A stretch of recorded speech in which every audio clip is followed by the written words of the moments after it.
I'm Danny Parker from WebAntler, and today we're asking our 3 questions of Peter Robinson around how businesses he's advised have expanded into different markets and their experiences. Hi, Danny. I'm Peter Robinson. I'm the founder of Orchard County Marketing, and I've been working these past 3 years on behalf of NZ Trade and Enterprise as a beachhead advisor, helping many of their key exporters to grow offshore. We're looking at, I suppose, 3 different areas or 3 different questions in terms of some of the businesses that you've worked alongside and advised. Is there something that they have expressed or that you've seen that they kind of wish they had known before expanding or launching into other overseas markets? Yes, well, there's a variety of things, but the overarching theme is that this takes longer and requires greater effort than even the most wise and pragmatic planner could have anticipated.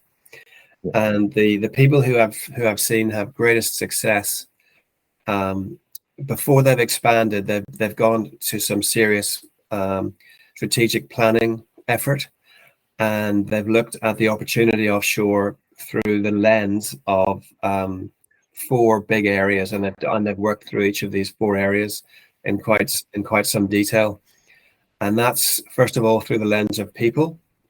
Well, I'll tell you the 4 lenses. There's people, money, partners, and I include in partners also the competition, and then finally tools. So those are the 4 major areas which people can structure their planning before they start, and that helps to troubleshoot and weed out a whole host of problems before they arise and before they actually start to dip their toe into overseas markets.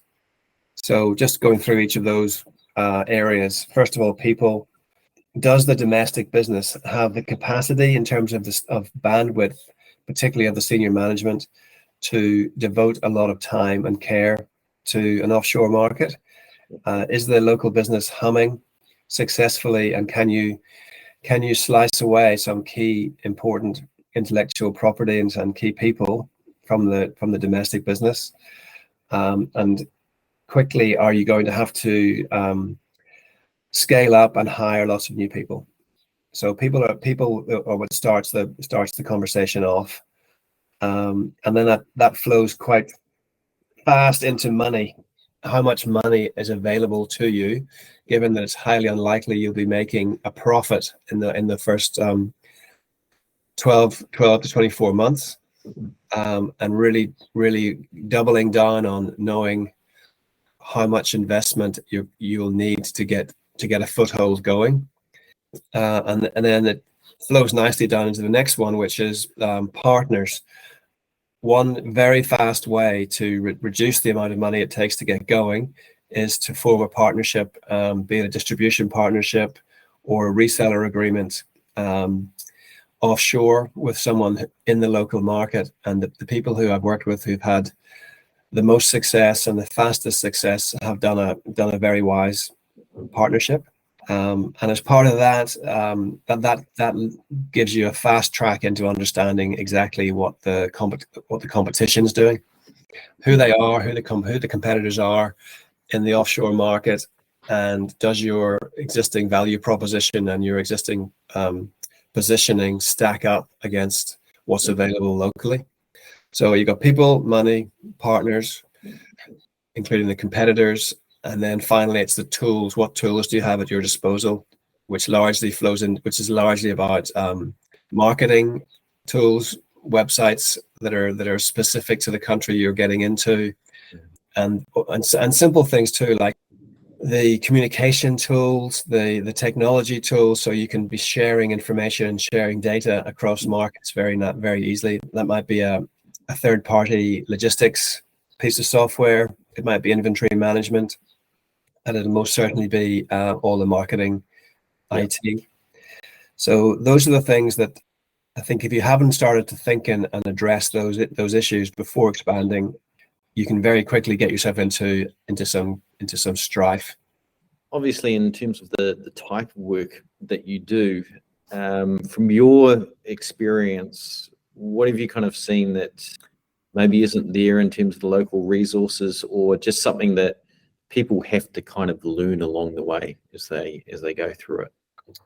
Well, I think that what I've noticed with New Zealand companies is the ones who are strong enough to start to expand overseas have usually got a very good reputation locally, and they're relying on a lot of goodwill and word of mouth for new business, which is absolutely not going to happen when they're moving into a bigger market. And the local resources, say if it's a local distributor, or if it's a local sales team, they won't know what makes any given company from New Zealand special, and what makes them who they are. And there can be quite a big disconnect in that and understanding.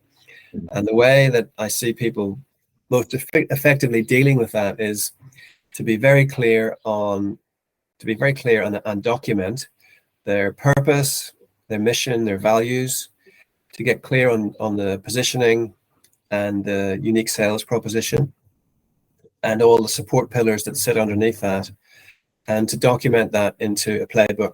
So it's very clear for someone else in the other market to get you in a very fast space of time, rather than having a big long-winded conversation and shooting the breeze, which is of course important.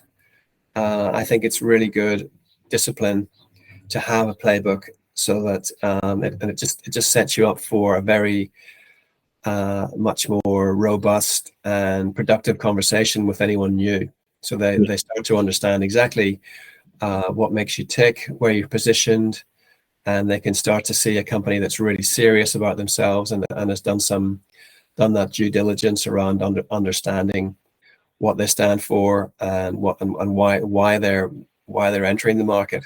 Yeah. So local resources will of course say they can do it, and they'll say that they know you and that they understand what's going on, but you can get a lot of different interpretations of what that is from a conversation.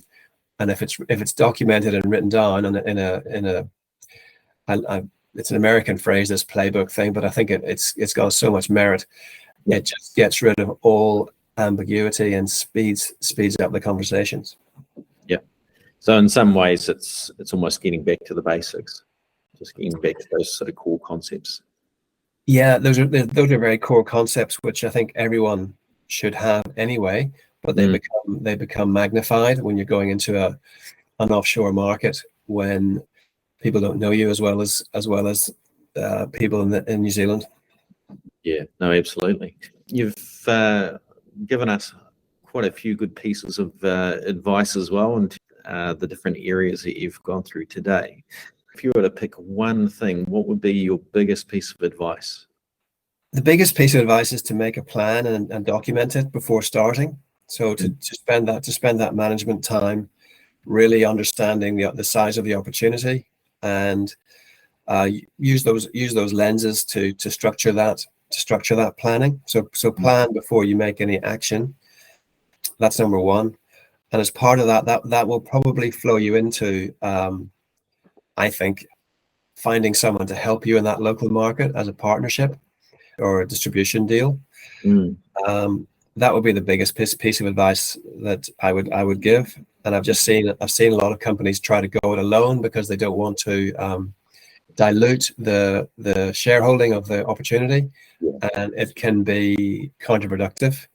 So make a plan, find a partner, and it may be. I think it's also a very good idea just to slice up the opportunity into something a bit more manageable to begin with. So if you're going into America, which is obviously huge, pick a smaller zone. Pick California, or pick Texas, or pick the Eastern Seaboard states to start with, or even maybe try Canada first before going all guns blazing into one big country. So maybe an adjacent market is a good idea.